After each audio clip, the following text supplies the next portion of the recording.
또 성취하는 몸으로 힘차고 강하게 찬양을 인도해 주신 장로님이 그 찬양하는 모습을 보면서 우리가 받을 은혜 충분하다라고 하는 생각을 하게 되었습니다. 수요일 말씀 속에서 잠시 말씀을 드렸던 부분이 초대교회 때의 은사에 대한 부분을 말씀을 드렸습니다. 여러분들 어떻게 알고 계시는지는 모르겠습니다만 지금 다수의 교회에서 하는 이야기가 그겁니다.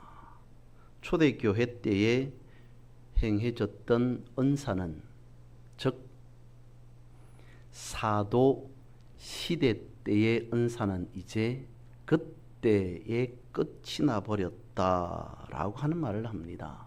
여러 가지 성경에서 말씀하고 있는 많은 은사들이 있지 않습니까? 초대교회 때의 사도 시대 때에 끝이 났다. 그래서 지금 현대의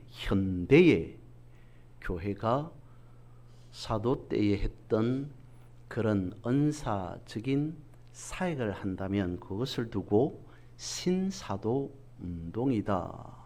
여러 가지 또 다양한 말들을 하게 되죠. 그러면서 이단이다 라고 하는 이야기를 합니다. 우리가 곰곰이 제가 찬찬히 생각해 보았습니다. 수요일날도 말씀을 드렸습니다만 그러면 성경이 우리에게 주어진 이유는 무엇인가? 우리 매일 밥을 먹듯 하나님의 말씀을 생명의 양식을 먹고 살아갑니다. 왜 우리가 하나님의 말씀을 매일 읽어야 하는 것일까요? 왜 우리가 하나님의 말씀을 매일 먹어야 하는 것일까요? 말씀을 어쩌면 읽으면 읽을수록 내 삶과의 거리감, 차이감은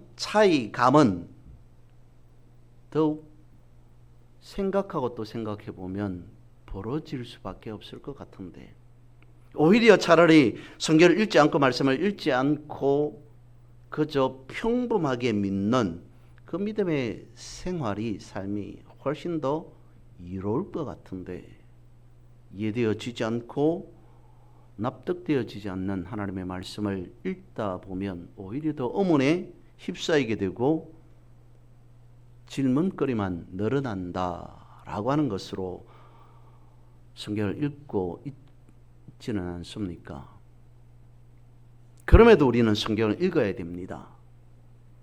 의문에 휩싸이든 온통 질문투성이든지 간에 그럼에도 우리는 성경을 읽어야 하는 이유, 가장 명확하고 가장 분명하고 가장 중요한 이유, 그것은 바로 기록된 말씀이 과거, 현재, 미래에 있는 것이 아니라 영원하기 때문이다. 성경은 우리에게 말씀하고 있습니다. 하나님은 영원하신 분이다. 시작도 끝도 없는 분이 하나님이시다라고 말씀하고 있지 않습니까? 그러면 시작도 없고 끝도 없어서 영원하다라고 하는 개념은 무엇이겠습니까? 과거, 현재, 미래가 없다는 것은 하나님께서 하신 말씀 자체가 영원하다는 겁니다. 다시 말씀을 드리면 하나님께서 하신 말씀, 즉 그것이 지금 우리의 귀에 들리는 말씀이든 아니면 수천 년 전에 기록되어져 있는 말씀이든 그것이 시간의 제약을 받지 않는다는 거죠. 늘 유효하다는 겁니다. 교회를 상징하는 것은 십자가입니다. 십자가 없는 교회 없습니다. 교회도 외부에 그리고 내부에 십자가가 있습니다. 이게 무엇이겠습니까? 십자가란 2000년 전에 예수님께서 우리의 죄를 담당하기 위해 지셨던 형틀입니다. 그러면 십자가는 우리의 인식대로 한다면, 사람들의 일반적인 생각대로 한다면 2000년 전에 끝나버린 겁니다. 2000년이 지난 지금도 십자가를 세우고 십자가를 목에 걸고 십자가를 바라보고 살아간다는 것은 어쩌면 우상이 되어 버릴 수도 있습니다. 그럼에도 왜 교회에 십자가를 세우고 안팎으로, 그리고 어떤 사람들은 십자가를 목에 걸고 팔에 걸고 귀에 걸고 살아가고 있을까요? 시간의 제약을 받지 않는다는 겁니다. 초대교회의 은사 끝나버렸다면 그것은 지금 우리가 가지고 있는 성경에서 제외시켜 버려야 됩니다. 왜? 끝나버린 것이기 때문에. 그러면 지금 우리는 구약 시대에 살아가는 것이 아니라 신약 시대에 살아가고 있기 때문에 구약에 있었던 그것도 이스라엘 백성들의 하나님 앞에 범죄하고 잘못된 것 성경에서, 정경에서, 캐논에서 빼버려야 됩니다. 우리는 두 번 다시 보아서는 안 되는 잘못된 범죄한 이스라엘 백성들의 역사이기 때문에. 그럼에도 성경 66권은 지금까지도 그리고 이후에도 계속 이어집니다. 이유는 무엇이겠습니까? 하나님의 말씀은 지금도 유효하다는 거죠. 십자가를 걸어놓고 우리가 십자가를 바라보며 아, 저것이 교회이구나, 예배당이구나, 아, 내가 지금 교회당 안에 있구나 라고 한다는 것은 저 십자가에 흘리신 예수 그리스도의 보혈이 지금도 나를 통해 흐르고 있다는 현재성, 유효함, 내지는 영원성, 그걸 담고 있기 때문입니다. 십자가를 걸어놓고 형상화하자, 우상화하자라고 하는 것 아닙니다. 수천 년 전에 잘못된 이스라엘의 역사, 그걸 통해서 지금 현재 그리고 앞으로 이후에 살아갈 내 삶을 바라보면서 이스라엘 백성들이 이때 잘못하고 문제 있었지만 오늘 나는 하나님 앞에 당당하게, 떳떳하게, 올바르게, 거룩하게, 어렵게 살아가야 합니다. 예수 그리스도께서 2000년 전에 그리고 그 이후에 제자들을 통해서 나타내 보여주셨던 그 모든 것 지금도 유효한 줄 알고 나는 이 말씀 앞에 무릎 꿇습니다. 비록 인간적으로 생각할 때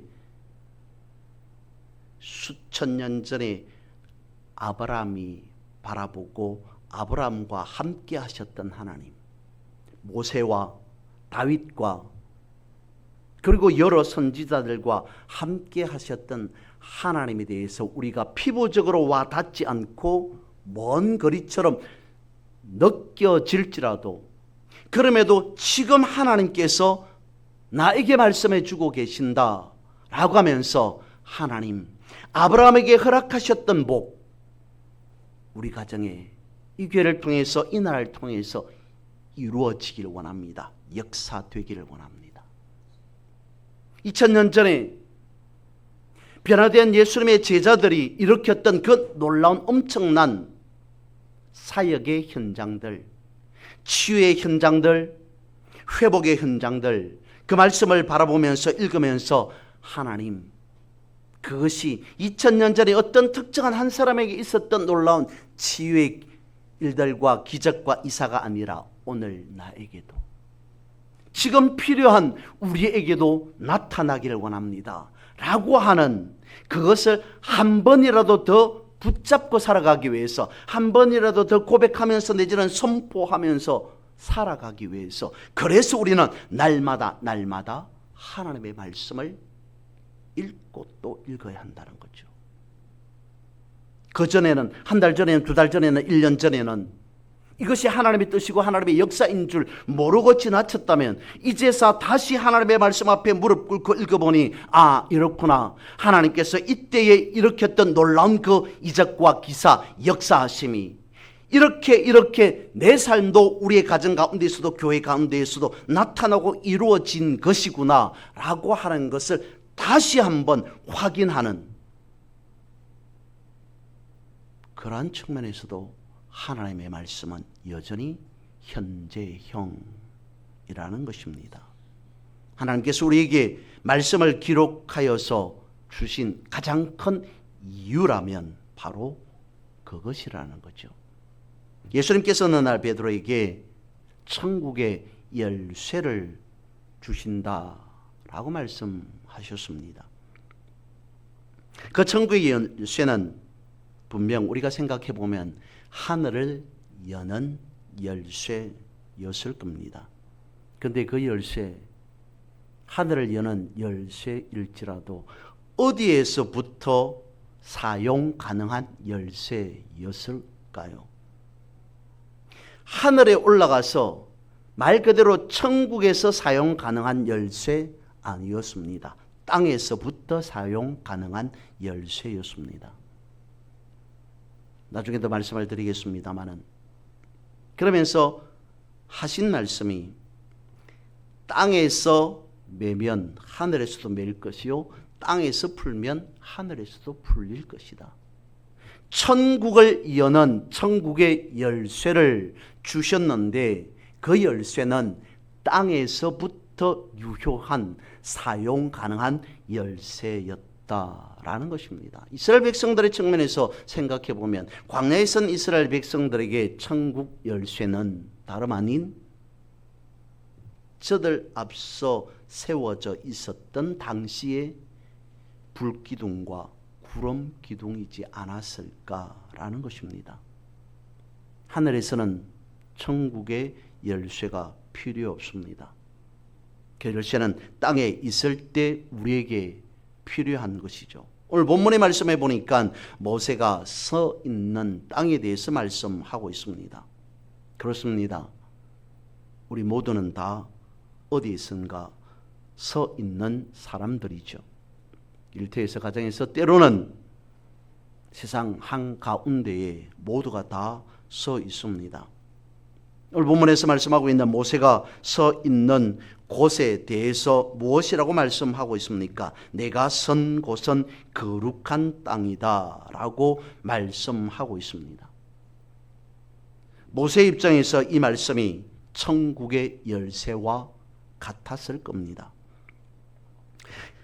모세가 하려고 하는 그 모든 것, 하나님께서 모세를 통해서 모세의 귀에 들려주셨던 그 말씀, 그것을 통해서 모세는 하나님의 일을 행하고자 합니다. 물론 처음부터 내가 하나님의 일을 하겠습니다 라고 하지는 않았음을 우리는 알고 있습니다.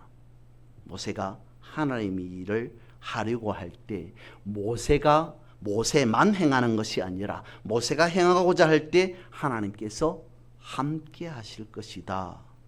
모세가 행하고자 하는 그 일이 하나님의 일이 되어진다라고 하는 것을 의미하고 있는 것이기도 하죠. 그래서 오늘 본문의 말씀, 그것이 우리가 서 있는 곳에서 살아가는 해당되는 말씀이라면 거룩한 땅이라고 하는 것은, 말 그대로 성지라고 하는 것은 오래전에 모세가 선 그 지역 그 땅만을 말씀하고 있는 것이 아니라 오늘 우리가 살아가고 있는 모든 삶의 현장이 거룩한 땅, 성지가 되어진다는 것이죠. 그래서 사람이 살아가면서 하나님을 만나고 하나님 앞에서 신을 벗음으로 하나님께 순종하는 그 자리는 그 어디나 거룩한 땅, 성지가 되어지더라는 것입니다. 왜 그럴까요? 왜냐하면 하나님의 자녀들은 하나님의 유업을 연 상속자들이기 때문입니다. 그것을 보여주는 말씀이 로마서 8장 28절에서 30절 말씀입니다. 우리가 알거니와 하나님을 사랑하는 자고 그의 뜻대로 부르심을 입은 자들에게는 모든 것이 합력하여 선을 이루느니라. 하나님이 미래하신 자들을 또한 그 아들의 형상을 본받게 하기 위해 미리 정하셨으니 이는 그로 많은 형제 중에서 맏아들이 되게 하려 하심이니라. 또 미리 정하신 그들을 또한 부르시고 부르신 그들을 또한 어렵다 하시고 어렵다 하신 그들을 또한 영화롭게 하셨느니라. 하나님께서 우리를 부르셨다라고 말씀하고 있습니다. 왜 그랬다고요?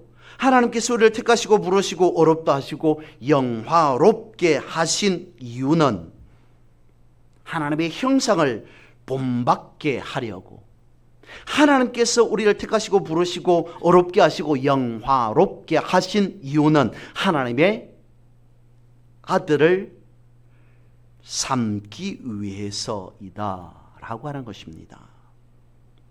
하나님이 누구를 향하여 내 아들이다 라고 부르시고 아버지가 되겠다라고 말씀하셨을 때 그 의미는 그에게 하나님이 만드신 모든 것을 물려주겠다라고 하는 것입니다. 하나님의 유업을 상속받은 자는 천국의 열쇠를 가진 자일 겁니다. 그런 우리는 모세처럼 어디에서 살아가는 자라고 보아야 하겠습니까? 거룩한 땅 성지에서, 그 자리가 어디든 어느 곳이든 거룩한 삶을 살아가는 자라고 해야 되겠죠. 역시 로마서 8장 17절에 있는 말씀을 다시 읽어봅니다. 자녀이면 또한 상속자 곧 하나님의 상속자요 그리스도와 함께한 상속자니 우리가 그와 함께 영광을 받기 위하여 고난도 함께 받아야 할 것이니라. 분명하게 말씀하고 있습니다. 자녀이면, 하나님의 형상을 담고 하나님의 자녀라면 또한 상속자일 수밖에 없습니다. 어떤 상속자요? 하나님의 상속자요 그리고 그리스도와 함께한 상속자입니다 라고 말씀해 주고 있습니다. 하나님께서 우리를 부르셔서 택하셔서 그리고 어렵게 하셔서 영화롭게 하신 이유는, 즉 하나님의 아들 되게 하신 이유는 하나님께서 지으신 세상을 만물을 우리에게 물려주시고 하나님을 통해 또한 그리스도를 통해 다스리게 하시겠다는 뜻입니다. 성경을 보면 이것이 하나님이 가장 기뻐하시는 일이다 라고 볼 수 있습니다. 우리가 누구인가 라고 하는 것을 말씀을 드리고 있습니다. 그래서 우리는 그런 사람이 성경에서 찾아보면 아브라함이었고 이스라엘 민족이었고 그리고 교회라고 하는 사실을 알게 되어집니다. 거룩한 곳에 서 있다는 것은 하나님과 함께 한다는 것입니다. 하나님과 함께 한다는 것은 하나님의 것으로 물려받은 자가 된다는 것을 포함하고 있습니다. 다시 말씀을 드립니다. 우리가 하나님 앞에 서 있다는 것은 하나님의 아들 된다는 것이며 그것은 하나님의 피조물인 세계를 우리가 맡아서 관리하는 대리인이 되었다는 뜻입니다. 헨리 나우엔이라고 하는 사람이 말합니다. 나는 어머니의 식탁에서 어머니의 사랑을 배웠다라고 이야기를 합니다. 때로는 이런 모습으로, 때로는 저런 모습으로, 때로는 이런 상태, 때로는 저런 상태에서 집을 들어가지만 어머니는 그런 아들의 모습과는 다르게 늘 언제나 그에게 밥상을 차려주셨다. 그는 한 번, 두 번이 아니고 계속 되풀이되어지는 그런 어머니의 밥상 속에서 어머니께서 자신에게 하고자 하는 말이 무엇인지 알았다는 것입니다. 나는 어머니의 식탁에서 사랑을 배울 수 있었다. 지친 아들의 모습, 염려, 근심, 걱정에 사로잡혀 있는 아들의 모습, 무엇인가 문제가 해결되어지지 않아서 고민하고 있는 아들의 모습, 어머니가 왜 몰랐겠습니까? 하지만 그것 대신 그런 자신에게, 그런 아들에게 어머니는 밥을 차려 주셨다는 거죠. 똑같은 상황이 우리가 잘 아는 시편 23편 5절 말씀에 있죠. 내 원수의 목전에서 하나님께서 내게 상을 차려 주시며 라고 말씀하고 있습니다. 내 원수의 목전에서 나를 죽이려고 하는 자가 칼을 들고 쫓아오는 그 상황에서 하나님께서 나에게 밥상을 차려주셨다. 자신의 상황이 어떤 상황이었습니까? 사망의 음침한 골짜기로 다니는 상황이었습니다. 누구 하나 자신을 도와주는 사람, 누구 하나 자신을 이롭게 하는 사람이 없는 백척간두의 세상에 자신만 유일하게 떨어진 듯한 그런 상황에서 그 어떤 사람 하나 도와줄이 없는 그런 상황에서 하나님께서 그런 자신을 아시고 자기에게 밥상을 차려주셨다라고 하는 의미, 그것이 무엇이겠습니까? 세상의 모든 사람들이 다 너를 반대하고 손가락질하고 욕하고 너를 심지어 죽이려 한다 할지라도 나는 내 편이다. 나는 내 편이다. 하나님께서 그것을 시편의 23편 5절에 내 원수의 목전에서 내게 상을 차려주시고 라고 하는 말씀 안에 하나님께서 그런 사람에게 그것을 다윗이라고 놓고 봤을 때 그런 다윗 자신에게 가장 인간적으로 진솔하게 나타내 보여줄 수 있는 것, 밥 먹고 힘내라 라고 하는 것, 너의 마음 아픔, 너의 상황, 너의 처지, 너의 고민, 너의 문제 내가 다 이해하고 있노라. 다른 사람은 다 몰라줄지라도 나만큼은 너의 진심을 알고 있노라 라고 하는, 하나님께서 다윗에게 그런 사람에게 나타내 보여주신 최상의 인간 이해, 그 한마디가 시편 23편 5절에 기록된 표현이지 않을까. 그 23편의 상황을 보면 아마도 그랬을 겁니다. 마지막에 분명히 그렇게 되어 있기도 합니다. 내가 살아가는 곳, 그렇구나. 나는 험한 세상, 사망의 음침한 골짜기, 원수가 나를 죽이려고 달려오는 그런 상황 속이라 할지라도 내 삶은 그 어디나 하나님의 나라이구나 라고 하는 사실, 내 평생의 선하심과 인자심이 반드시 나를 따를진데 나는 영원히 하나님의 집에 살겠습니다. 내가 살아가는 그 어디나 사람들과 상관없이 나는 거룩한 땅, 거룩한 삶, 거룩한 곳에서 살아가게 되어집니다 라고 하는 그것을 시편 23편은 나타내 보여주고 있습니다. 우리에게 가르쳐 주고 있습니다. 그 사람이 다시 다윗이었다면 그의 선자리가 어디든 그는 거룩한 땅, 성지, 거룩한 삶, 성스러운 삶을 살아갔다는 것입니다. 오늘 우리에게 그것을 말씀해 주고 있습니다. 우리 또한 하나님의 뜻에 순종하면서 살아간다면 우리가 서 있는 곳, 이미 그곳은 거룩한 땅이다 라고 말씀해 주고 있는 것이죠. 이런 하나님의 뜻 안에 살아가는 자를 성경은 우리에게 다음과 같이 말씀해 주고 있습니다. 그 사람에게 자유가 주어졌고 거룩한 영생의 삶이 주어졌다. 더 이상의 어떤 억압도 없고 상함도 한계도 제한도 해됨도 없는 곳, 그곳이 거룩한 땅, 성지이다 라고 하는 것이죠. 그래서 성서에서 말씀하고 있는 자유라고 하는 것은 단순한 억압으로부터의 해방을 넘어서 하나님의 거룩한 부르심, 소명, 그것을 나타내 보여주고 있는 것이 자유입니다. 요한복음 8장 23절에서 말씀하고 있습니다. 진리를 알지니 진리가 너희를 자유케 할 것이다 라고 말씀하고 있습니다. 진리를 붙잡고 살아가는 자는 그 삶이 성지가 되어질 것이다, 거룩한 삶이 되어질 것이다 라고 말씀하고 있는 것이죠. 이스라엘 백성들이 이곳에서 종살이를 하고 있었습니다. 그런 곳에서 하나님께서 저들을 해방시켰습니다. 왜 그랬을까요? 하나님께서 선택한 하나님의 자녀, 하나님의 백성들이 종살이 하는 것을 보기가 안쓰러워서 아니었습니다.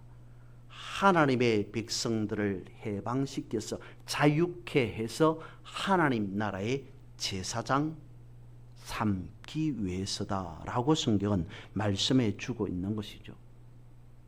또한 요한복음 3장 16절을 말씀하고 있습니다. 하나님이 세상을 이처럼 사랑하사, 하나님께서 세상을 얼마나 사랑하셨는가라고 하는 것을 명확하게 성경은 가르쳐 주고 있습니다. 그래서 독생자 아들 예수 그리스도를 하늘에 머물게 하셨다가 아닌 이 땅에 보내셨다라고 말씀하고 있습니다. 예수 그리스도께서 이 땅에 오셨습니다. 예수 그리스도께서 우리와 함께 하십니다 라고 하는 그 말씀은 무엇을 담고 있는가? 예수 그리스도께서 계신 그곳이 하나님의 나라이듯 예수 그리스도와 함께 살아가는 그 삶은 하나님의 나라의 삶이 되어집니다. 그렇게 살아갈 때 우리가 누리는 삶 자체를 성경은 영생이라고 말씀하고 있습니다. 다시 오늘 본문의 말씀으로 돌아가서 내가 선 곳은 거룩한 땅이다 라고 하는 이 말씀을 바라봅니다. 그러면서 마태복음 18장 18절에서 하신 말씀을 이어서 생각해 봅니다. 땅에서 매면 하늘에서도 매일 것이요 땅에서 풀면 하늘에서도 풀릴 것이다. 예수님께서 천국에 대해서 하신 말씀 중에 마태복음 18장 18절에서 하신 말씀이 앞서 말씀드린 바와 같은 말씀을 하고 있습니다. 그런데 무엇인가 조금 말씀을 읽어보면 묵상하다 보면 이상하다라고 하는 감을 느끼게 되어집니다. 왜냐하면 먼저 순서상으로 보면 하늘에서 매면 땅에서도 매일 것이요 하늘에서 풀면 땅에서도 풀릴 것이다 라고 하는 순서가 맞을 것 같은데 어떻게 해서 땅에서 매면 하늘에서도 매요 땅에서도 풀면 하늘에서도 풀리는가? 순서가 반대가 아닌가 라는 생각을 하게 되어집니다. 왜 이렇게 예수님께서 말씀하신 거겠습니까? 하나님은 우리가 사는 땅을 거룩한 땅으로 보신다는 겁니다. 하나님이 세상을 이처럼 사랑하사 독생자를 예수 그리스도를 땅에 보내주셨다. 예수님께서 이 땅에 오셨다라고 하는 것은 이 땅에서부터 이 땅만을이라고 하는 것이 아닌 이 땅에서부터 예수 그리스도께서 계신 그곳으로부터 거룩한 땅으로 하나님의 나라로 만드셨다라고 하는 것입니다. 어떻게 되었을 때 우리가 살아가는 삶이 거룩한 삶이 되어지겠습니까? 하나님 안에서의 삶을 살아갈 때라고 하는 것이죠. 그래서 모세가 밟은 땅은 하나님의 정하신 거룩한 땅, 성지라고 지정하신 것입니다. 하나님께서 역시 말씀하셨습니다. 가나안 땅, 그것을 약속의 땅이다 라고 말씀하셨습니다. 하나님께서 지정하신 것이기에 거룩한 땅, 성지다 라고 성경은 가르쳐 주고 있습니다. 거룩한 땅, 그것은 하나님께서 정하신 곳이 거룩한 곳이 되어진다는 것입니다. 예수님께서 십자가를 지시기 전에 예루살렘 성 안으로 들어오셔서 성전으로 향해 들어가셨습니다. 그때 많은 사람들이 환전하는 사람들이 있었고 비둘기를 파는 사람들이 있었습니다. 그런 사람들을 내쫓으시고 상을 엎으시면서 하신 말씀이 여러분 분명히 하십시오. 이 자리 이곳은 거룩한 곳입니다. 하나님 앞에 기도하는 곳입니다. 왜 그렇습니까? 하나님께서 정하신 곳이기 때문이라는 거죠. 성전, 그것은 천국 열쇠와 같은 곳이라는 거죠. 그래서 매인 것조차도 풀어야 할 곳에서 오히려 매고 있으니 여러분들은 이 자리 이곳에서만큼은 매는 자가 되어서는 안 됩니다. 푸는 자가 되어야 됩니다. 이 자리는 하나님께 기도하는 자리입니다. 라고 가르쳐 주신 것입니다. 그래서 우리가 살아가고 있는 곳, 그 어느 곳이든지 그 시간이 어떤 시간이든지 우리는 무릎 꿇고 기도할 때, 하나님의 말씀을 볼 때, 찬송할 때 그곳이 거룩한 곳이 되어진다는 것이죠. 한 예를 들어서 예전에도 말씀을 한두 차례 드린 적이 있습니다마는 이스라엘의 초대왕 사울 왕 역시 왕이 되어서 다윗을 찾아서 죽이려 합니다. 다윗이 사울을 피해서 라마 나요시라고 하는 곳으로 피신해 있다는 소문을 듣게 됩니다. 사울 왕이 그곳으로 신하들을 급하여서 죽여라, 잡아오라 체포 명령을 내립니다. 그런데 다윗을 잡으러 갔던 신하들이 그곳에서 거룩한 사람으로 바뀌는 것입니다. 사울 왕이 화가 나서 본인이 직접 갑니다. 그런데 그 자리 그곳에서 사울 왕이 선지자처럼 성경에 기록된 대로 선지자처럼 예언하였다라고 말씀하고 있습니다. 사울이 거룩한 자가 되었다.